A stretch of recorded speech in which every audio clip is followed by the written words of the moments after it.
এবং দেখেন আওয়ামী লীগের প্রতিষ্ঠাতা কারা ছিল, মানে এই ট্র্যাজেক্টরি যদি না বোঝেন তাহলে ফ্যাসিস্ট রাষ্ট্র প্রকল্প বুঝবেন না।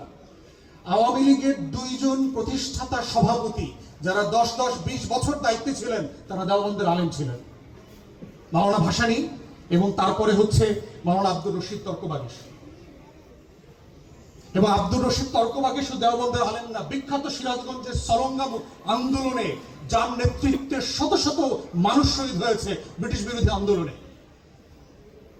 তিনি আওয়ামী ফ্রেমটাকে দেখেন, যেই ফ্রেমটার ভিতরে যে হিস্ট্রি ছিল সেই হিস্ট্রিটাকে আলাদা করে ফেলা হয়েছে, একটা প্রো ইন্ডিয়ান ডেলির ন্যারেটিভের সাথে যায়।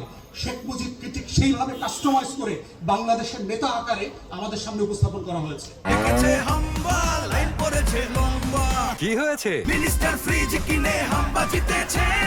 মিনিস্টার ফ্রিজ কিনুন, হাম্বা জিতুন, আরো আছে আকর্ষণীয় উপহার। তাহলে আজকের যখন আমরা মাদ্রাসার ছাত্রদের অবদান নিয়ে কথা বলছি, ইনফ্যাক্ট আমরা ফোকাস দেওয়ার চেষ্টা করছি আপনাদের করণীয় সম্পর্কে। অধিকাংশ মাদ্রাসার ছাত্র ছাত্রী শিক্ষার্থীরা, ওলামায়ে কেরাম না, তাদের নিজেদের ইতিহাস জানেন না, তাদের আকাবায় তাদের মুরব্বীদের অবদান, ঐতিহাসিক যে লড়াই, এই লড়াইগুলো সম্পর্কে তারা জানেন না। কোরআন হাদিস পড়ানো এই কারণে আপনাদেরকে হয় না যে আপনারা 5 ওয়াক্ত নামাজ পড়াবেন, এটা যে কেউ করতে পারে, আমরাও পড়াইতে পারি নামাজ। জিন্সের প্যান্ট পরে স্যুট পরে আমরা না নামাজ ইমামতি করছি, এখনো করতে পারবো। তো আপনাদের কাজ তো এটা না। তাহলে এই যে মানে কলোনিয়াল প্রজেক্ট আকারে আলিয়া মাদ্রাসার প্রজেক্টটা কি ছিল দেখেন। এবং উইলিয়াম বেল যারা সিলেবাস প্রণয়ন করেছে দেখেন যে আপনার এই যে হেদায়া আর নেহায়া যে ফতোয়ার বই, ফিকের বইতে, সেখানে দেখবেন যে ক্রিটিক্যাল অনেক চ্যাপ্টার ইসলামের ইতিহাসে পড়ানোই হয়নি। জিহাদের চ্যাপ্টার নাই, লড়াই সংগ্রামের জায়গা নাই। কারণ এটা করলে তো আবার ব্রিটিশদের বিরুদ্ধে আন্দোলন করবে, সংগ্রাম করবে।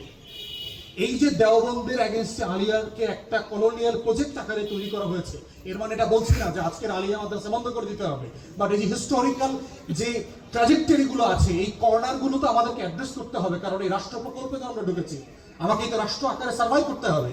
এবং সেখানে যে আমরা সবাই নাগরিক, এই সবাই নাগরিক সত্তায় প্রস্ফুটিত আবার যে লড়াই, সেই লড়াইটা হচ্ছে আজকে যারা মাদ্রাসায় পড়ছেন তাদের লড়াই।